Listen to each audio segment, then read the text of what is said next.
Beginilah situasi dan keadaan di SMP swasta Bangun Mulia Pakalan Berandan pada jam istirahat. Enggak. Waalaikumsalam warahmatullahi wabarakatuh. Saya ingin bertanya sedikit tentang sama Bapak. Boleh, silakan Bu Karimah. Pertama, apakah peran dan fungsi guru di sekolah ini, Pak? Baik, kalau kita berbicara tentang peran dan fungsi guru di sekolah itu banyak sekali. Ya, yang pertama, peran guru itu adalah fasilitator atau dia memfasilitasi segala sesuatu yang menyangkut tentang pendidikan siswa di sekolah. Peran guru itu juga banyak. Dia bukan hanya sekedar mengajar, tapi guru juga memiliki tanggung jawab yang lebih daripada itu. Pertanyaan selanjutnya, bagaimana kualifikasi dan kompetensi seorang guru? Kualifikasi, baik. Kalau kita berbicara masalah kualifikasi, sekarang yang bisa menjadi guru itu kualifikasinya minimal adalah S1, ya. Jadi sesuai dengan tuntutan pemerintah, guru itu memiliki kualifikasi yang harus sesuai dan sejalan dengan mata pelajaran yang diampu atau diembannya. Tadi apalagi satu lagi selain kualifikasi dan kompeten. Kalau kita berbicara tentang kompetensi itu kemampuan guru. Guru itu diharapkan mampu dia sesuai dengan bidangnya. Misal, guru tersebut adalah guru matematika. Jadi dia mampu nggak, berkompeten nggak dia dalam mengajarkan matematika sebagai mata pelajaran atau mata pelajaran diampunya itu terhadap siswa yang diajarkannya. Seperti itu. Selanjutnya Pak, apa saja hak dan kewajiban guru di sini? Baik, kalau misalnya masalah hak dan kewajiban, guru juga memiliki hak, memiliki kewajiban. Yang pertama, kewajiban guru adalah mengajar. Guru itu sesuai dengan peraturan pemerintah, kewajibannya itu dimulai dari perencanaan, membuat perencanaan pembelajaran sampai pada dia penilaian. Jadi mulai membuat dari perencanaan itu RPP-nya, prota, prosom, silabus, bahan ajarnya, apanya semua sampai nanti bagaimana dia membuat selain perangkat itu, bagaimana dia menentukan penilaian terhadap siswanya, gitu. Instrumen penilaian sampai dengan memberikan penilaiannya. Terus hak guru itu sebenarnya sama dengan pekerja-pekerja yang lain, ya. Adanya perlindungan dari pihak sekolah maupun hukum. Udah itu haknya lagi mendapatkan kesejahteraan dari sekolah.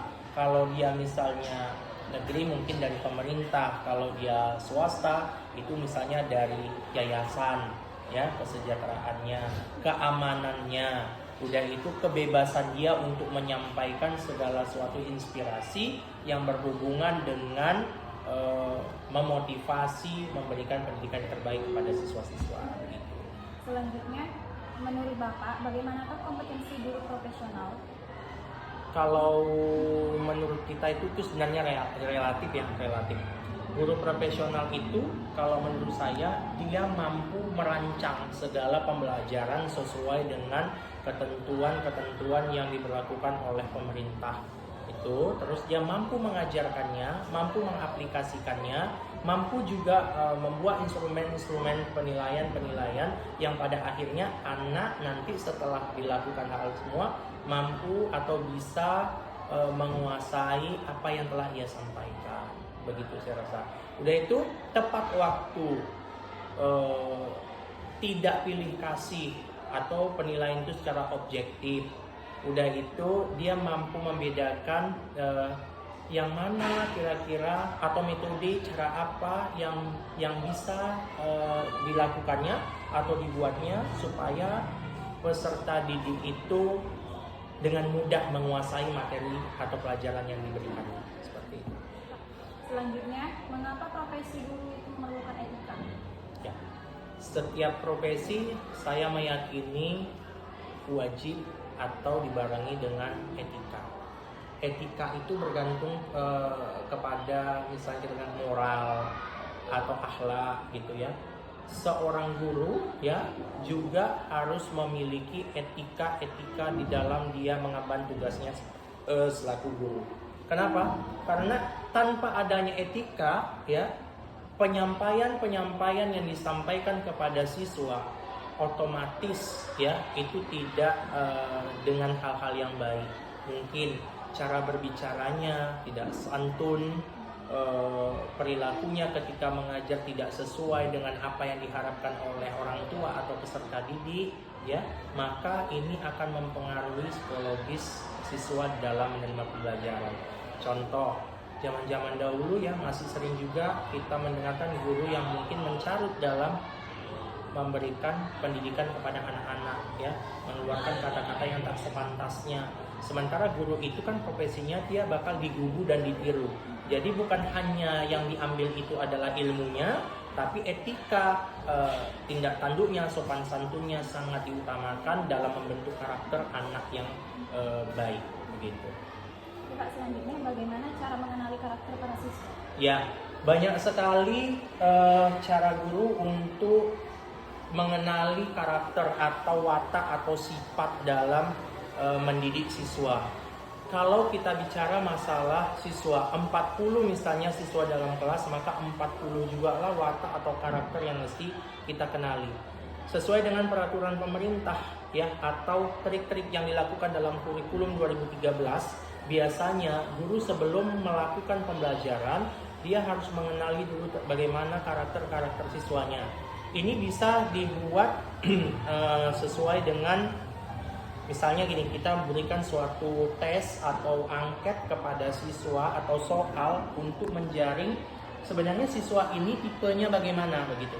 Apakah dia siswa yang memiliki tipe audiovisual dalam pembelajaran, ataukah lebih dia kepada praktik, ataukah dia lebih kepada yang lain-lain. Itu bisa kita lihat daripada soal-soal yang kita berikan dan mereka jawab mengarah kemana dia nanti. Maka nampak karakter anak ini belajarnya begini, karakter anak ini belajarnya begini. Itu nggak bisa disamakan.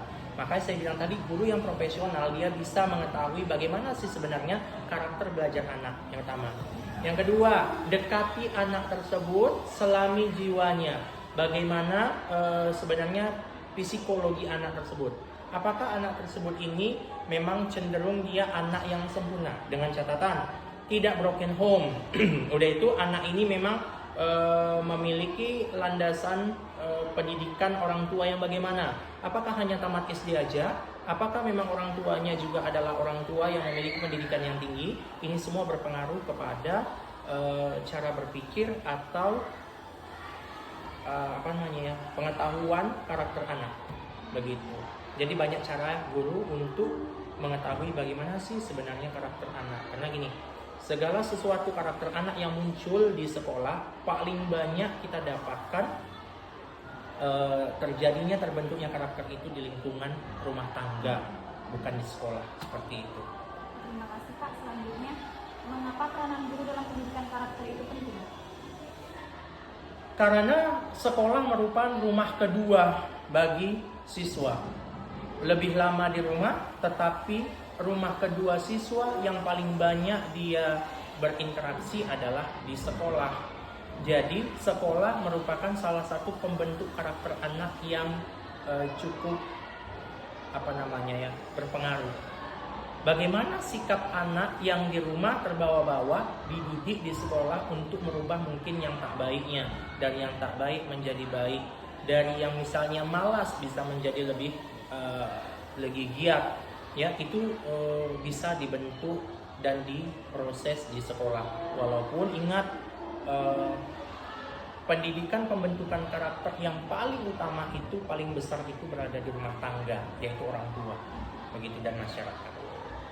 Selanjutnya Pak, menurut Bapak apa saja ruang lingkup profesi keguruan? Nah ini, kalau ruang lingkup profesi keguruan ini ya, kalau nggak salah saya, dia terbagi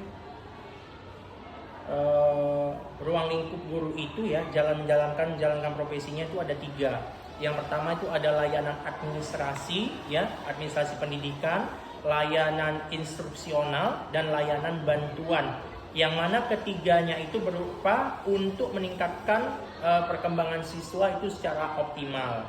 Tapi kalau ruang lingkup profesi guru itu dapat dibagi ke dalam 2 gugus, yaitu gugus pengetahuannya dan gugus penugasan teknik dasar profesional dan gugus kemampuan profesional guru.